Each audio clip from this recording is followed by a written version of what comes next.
Hello guys, and welcome back to the ministry. And today we are talking about evacuation before elevation.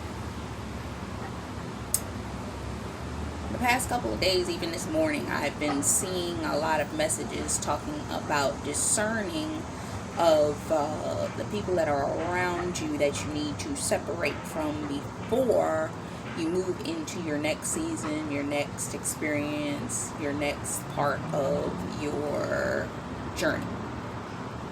And what the Lord's been speaking to me, He showed me the article I wrote, because I always review the articles I wrote from 5 years ago before I come on here. And it was talking about evacuation. I'm reminded of a video by one of the ministers that I used to listen to, Dr. Jolene Whitaker, from around that time frame. And she was talking about having had a dream that she went into a bedroom, and when she walked over to the cabinet, there was when she opened it up, a white mouse came out of it. Now, mice, rodents, and all these things are considered to be unclean things, meaning they are the types of things that you would not want in your home. And they're little.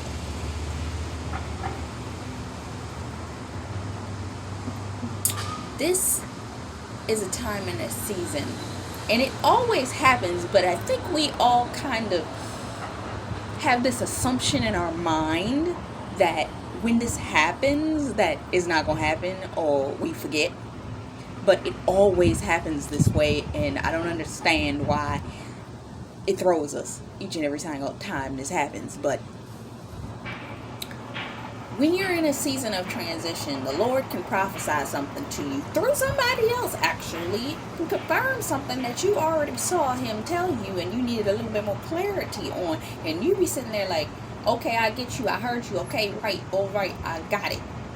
And your brain be like, all right, God showed me this time frame, this thing happening, and this is what's supposed to occur. And in the midst of Him showing you that thing, it'll be one of those scenarios where you'll be like, okay, the time frame's here and nothing has changed. And then the Lord will be like, oh, by the way, I know you are waiting for that thing to happen. Now I'm going to pull you into consecration. The thing I did not tell you guys, why I disappeared for like 6 days, was because I was in quiet time with the Lord. But I actually had been in that quiet time for an extended period of time, not going to say how long, praying over some very specific things that the Lord needed me to pray over.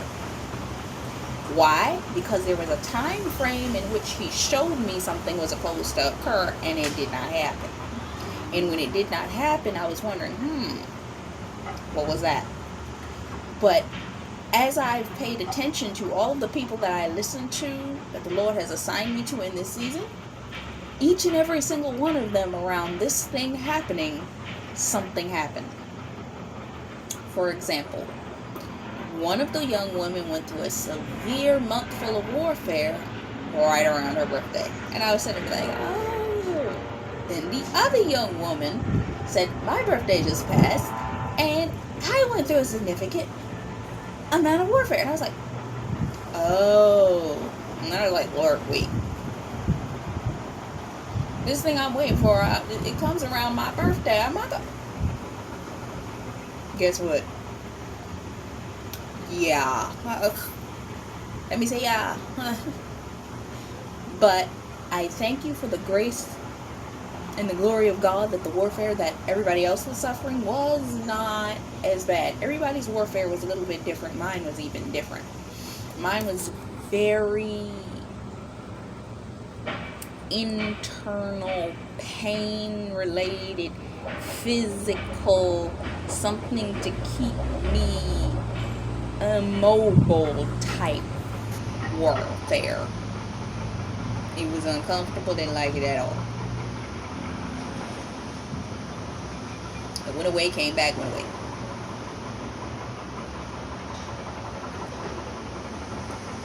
But it was what it was. Point being, why does God allow that to happen? I'm going to tell you why he allows that to happen. He needs to siphon us and allow us to be siphoned by the enemy to prune us and press us of the things that may have built up in that season in which we were. Maybe we were in a dry place. Maybe we were in a season where we were isolated. Maybe we were in a season where we were working and developing on things, and our mindset kind of got caught up in that season. And God's trying to say, I know you were waiting for this season to start. And technically, you have entered it. I'm just making sure that as you enter it, you are cleansed, purified, and taking care of the little foxes. What am I talking about by little foxes? Just like when in that woman's dream, she dreamt of a little mouse coming out of her cabinet. You're going in the spirit and killing off all of the little things that would be a hindrance in your next season for you and whoever it is that you're in charge of in that season to pray for. You go into intense prayer and worship, fasting, whatever it is that the Lord assigns you for that season to do, and it's the ushering in of your new season. When God puts you through something that you should know that your season just changed. But in a lot of cases, we kind of hate that happening because we're like, I don't want that to happen. I don't want to deal with that. And then we become a little bit fearful, like, when I come out of this, am I going to have to deal with something worse than this? Because sometimes what used to happen to me is I would go into those types of experiences and it would be smooth sailing throughout the entire experience. But when I came out, it was like hell was waiting on the other side for me. It was like, oh, you thought you got away from us because you went into your consecrated mode. We waiting for you. And you're like, God, why? But it's just like I said in my last video where I was talking about God put you through the training camp. It was like you go through another training test experience. But right now I'm kind of in that headspace of, okay, am I going into another training exercise or am I going into the real thing? Am I not going to experience anything and it's going to be smooth sailing with ease into the thing that I'm seeking to go into? Or am I going to be tested again? Or are you blocking off the enemy's ability to try me in this season? Now, sometimes we could come out of that season. I'm getting to another word about this because I think I want to delve deeper into this. I'm just going to say this. We come out of that season and we ready to fight. And God's saying, still. Stand still. I got this. But, God really is in a state right now where he's like, I needed you to go in and see the foxes. Because the small foxes will ruin the whole vine. The things that you would allow to let slide would mess you up in that next season. There are things that the Lord has revealed to me that I can't even talk about this coming season that I'm like, how did I not know? I've been writing, I've been talking, I've been thinking, but how did I not know that for this thing? Where's my brain at that it didn't? What's wrong with me? You're writing about this, but you kind of disassociated it from that. What's wrong with you? It's the small foxes, because it's hard for you to disassociate something that's going to be an attack for you when you get there. You'll be sitting there rebuking and binding, and God be like, I was trying to tell you that before you left, but you was sitting there very rushing trying to get here. That's what we do. But God, you said I was supposed to be over there now. And everybody's saying they crossing over into that promised land, but I ain't got there yet. Why ain't I got there yet? And God's like, I need you to take 5, 10, 15, whatever amount of days and sit with me, because I need to talk to you. Because you don't see what I see. The other day I said it. Landmines. These rodents. These bugs. And it's funny. My dad got a notification this morning from his building operations saying that they're doing cleaning. Or, what do you call it? Inspecting for particular things in the building. And I'm like, but think about it like this. Think about it spiritually. That means they're checking to clear and prevent any small rodents, insects, so on and so forth. It's summertime, everything comes out. That's what God was having you do.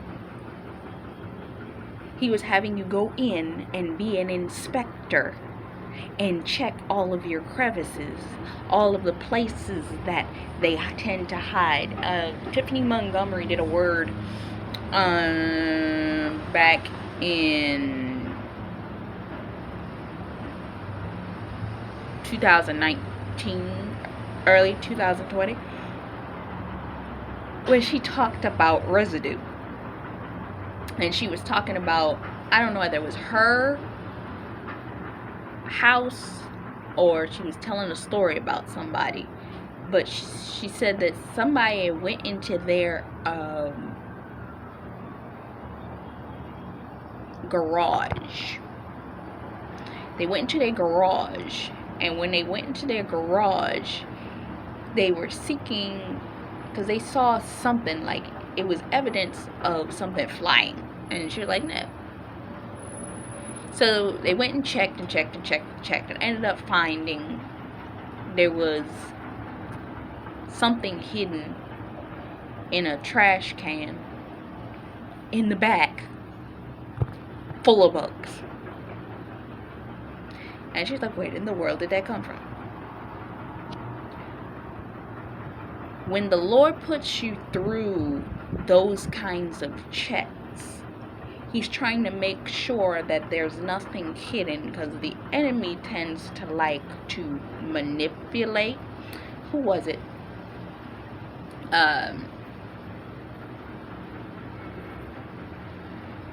Somebody did a video where they were talking about a chameleon and a white squid. Who was that did it? Oh, I think it was Poetry Prophecy. I don't know what her name is, but she talks about prophecy, but it's called like poetry and prophecy or something like that. And I'm talking about a white squid, and it's a chameleon. Because if you think of a chameleon has no color until it touches something. What these things try to do is, when you're at the cusp of your breakthrough, they try to come in as chameleons and get on your black shirt and turn the color of your black shirt. They get on your skin, turn the color of your skin. They get on your what have you, and turn the color of that thing. And the thing about it is, what the Lord does is like, I need you to go in and highlight those areas. I need you to dig in and expose and bring to the surface those things that you don't want to talk about. I need you to expose and bring to the surface those things that you know they're there. You've seen them, you've dealt with them, you've cleaned them before, but you tried to. It's like when you try to clean something, but you don't lift up everything and get all the dust out, so the residue is still there. And God's like, yeah, you still need to go back and clean that part. You still need to go back and take care of that. You missed underneath of that. Look beneath that. God's like, I'm not going to let you get to that next place until you look under there and clean that out too. I know you done cleaned everything and everywhere and around everything else. Lift that up and wipe under there too. Lift that up and take care of that. Make sure there's nothing hiding up in there. And it's funny because I was listening to Megan Michelle the other day. She said she got extremely sick. And it was funny because she was trying to clean at the time she got sick. And it's like, the enemy really hates cleanliness. Cleanliness drives the enemy crazy. He can't stand it. He tries to keep the atmosphere in as much disarray, out of order, and in confusion as possible. I can always tell who's either not walking with God or operating opposite of the Lord's will and desire for them. Because I'll get my side of things in order, and their side will detrimentally be out of order. I mean, horrifically out of order. I can clean it, I can organize it, and if you ever cleaned something behind a person that isn't willing to deal with their own internal mess, it'll drive them crazy that you cleaned it. It'll drive them up the wall that you cleaned it. They would love to just rather sit in their mess, and if you do clean it, they're going to make sure that within a period of time it ends up right back to the way it was, because they can't. It's not that it's the person, it's the spirit operating within them will not allow that thing to be cleaned. It will not allow that thing to be fully put in order, in sequential order, organized, sequenced, pulled everything out, put it in order, boxed up in a way that you can synchronize everything, that it's in sequential, alphabetical, whatever order. Drives a person that is disorganized and a mess in themselves crazy. But it also drives a person like myself that likes things in order crazy when I come in and everything's out of order. So I either have to not pay attention to their disorder, or clean around it when I can. And it constantly drives me out of order when I clean it, get it organized, and within about 2 days it's back in the same mess. Because it's not me, it's the other person that's in disarray. And they like their mess. So when I clean myself out, the spirit operating in the other person may turn around, especially if you're around somebody that's messy, will you will literally see the spiritual manifestation of whatever they're dealing with. Tormenting spirits, spirits of confusion, anger, bitterness, frustration, pharmakia, you name it, you'll see it. Because you're cleaning that stuff out. You're starting to deal with that. You're starting to get it in order. You get it in alignment, and that those spirits that were within that place are like, no, we don't want this order. We hate this order. And okay, God, thank you for making that clear. I used to wonder, why is it? That's why that was. Okay, I get it. I said it yesterday and didn't realize what I was saying. Because I've been dealing with a person. I keep dreaming about a gang of people that keep trying to take me out in my dreams. I'm like, what is this gang of people? Now I get it. It's not a gang that I'm dealing with me. It's a gang of spirits that are existent in the place that I'm in, and they're trying to take me out.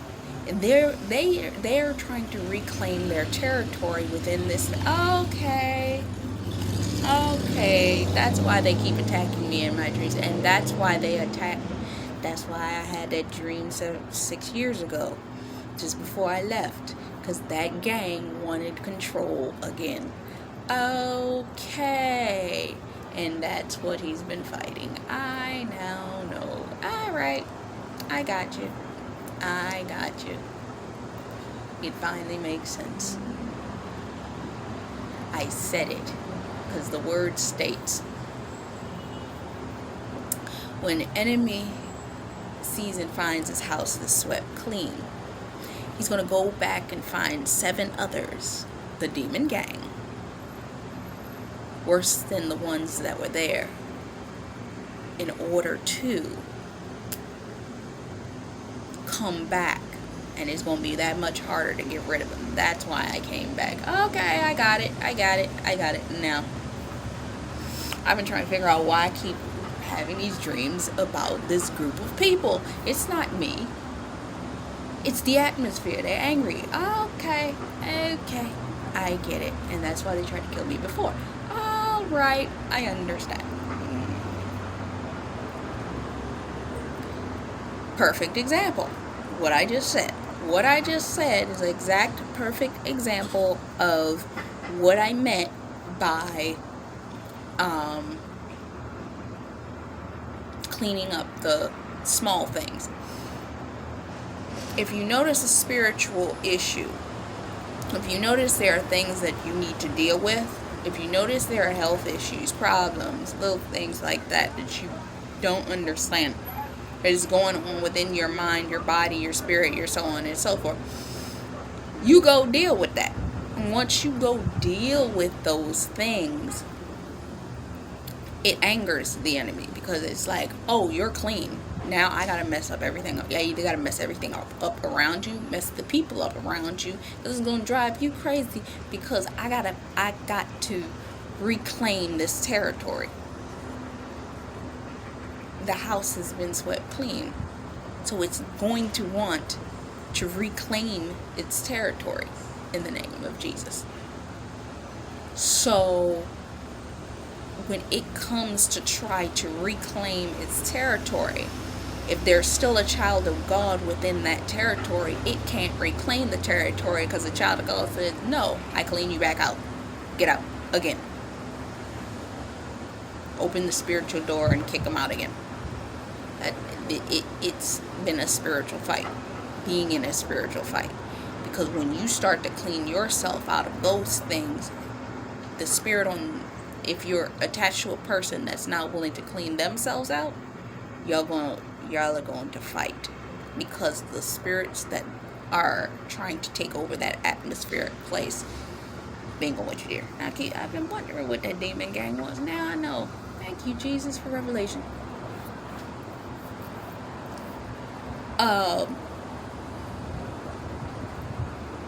Because I be wondering sometimes, why you have me living with people sometimes? It's like, can I be by myself sometimes?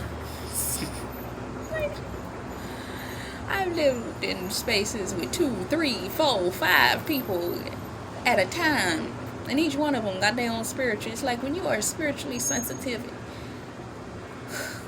it's an exhausting spiritual fight, because you fighting all they demons at once.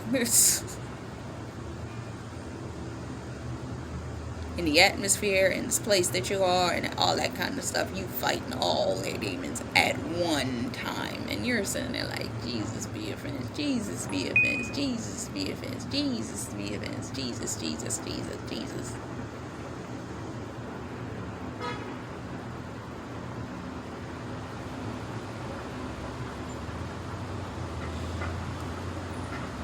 It's not easy to walk this walk with Jesus. It really is not. I was listening to Stephanie P this morning talk about that. It's like God will tell you He needs you, but it's not easy because of how sensitive you have to be in order to walk this walk with God. I don't take this walk lightly, not by any means. Now, when I pray for anybody, not for when I come on here to do videos about anything, God give me wisdom about something, I do what He says. You have to be willing to purify yourself and come clean before the Lord. It talks about the circumcision of your heart, and that's what God will do when He's cleaning out the little foxes, and you're declaring no entry for the demonic entities that once you've cleared the space out, when you sat there, when you fasted, when you prayed, when you've worshipped, when you've cleared the space of every envy, jealousy, bitterness, all of the things that was in that atmosphere that cluttered that space up and made it the way that it was, to make it hard for God to exist within that space. And the demons that were accessing that area, they're like, we don't like you. And that's what I was saying. I live with people and be wondering, why do they get messy? It's not to say that I don't have my mess. I have my mess. I have my moments. But I always find myself, the honest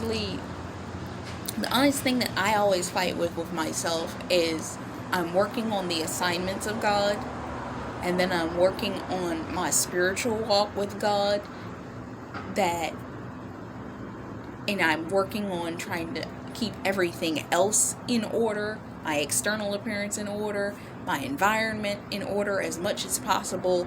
When I can focus on my external environment, that the last thing I take care of is me. I take care of my internal work, but my external, not so much appearance, but the things that I need to take care of.